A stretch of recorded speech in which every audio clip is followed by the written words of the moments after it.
Top story this morning, at least 10 CRPF commandos belonging to the elite COBRA battalion have been killed in a Naxal IED blast in the jungles of Bihar's Aurangabad district. The IED blast took place during a CRPF operation against Naxals. The blast was followed up by a fierce gun battle in which 4 Naxals were killed. The IED blast took place about 4 or 6 p.m. in the evening yesterday, and some arms and ammunition were also recovered from the site. Now, officials are saying that the casualty rates may rise as some of the Jawans of the Commando Battalion for Resolute Action or the COBRA force have been critically injured in this fierce gun battle that was raging for hours. Let's go across now to Manish, who's following this story. Manish, what is the latest on the ground? Is the focus now on evacuations and making sure those who've been injured get the treatment needed?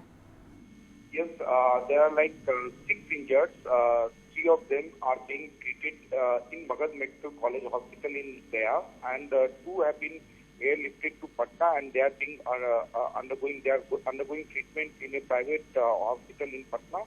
And besides that, the evacuation process is quite slow because it's very muddy and nobody is willing to take any chance because they are still apprehending there. There might be some IDs still left in the field.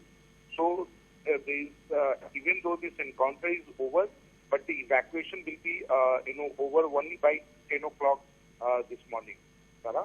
So the evacuation will only be over by 10 o'clock this morning. And Manish, again, you've mentioned this, but I want to emphasize on this just so that our viewers know how difficult it is even to get the injured to timely medical help, because this accident and most of these places are so much in the interiors of the state that really the closest medical help would be how many hours away?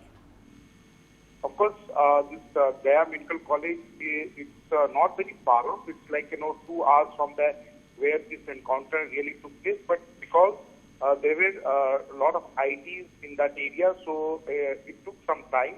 Because this encounter took place between 4 o'clock to somewhere around 7 o'clock. After that, this, lifting of bodies and lifting of injured started taking place from that area. But the police force, because they had to walk on foot, so they were not willing to take any chances. It took some time, but medical facility was not, it's such a problem because the helicopters, the choppers were also on the standby from Ranchi as well as, Patna. So, and 2 of them who were critical, they were airlifted also. But of course, this whole, operation has taken everyone by surprise because the specific intelligence of big Naxal, meeting was correct, but nobody had tipped them off about that Naxal has, planted so many IDs in that area. Although it's also correct that, this whenever this encounter between Naxals and paramilitary has taken place in the recent past, the forces always had an upper hand. But this kind of casualty is really a big setback for that region.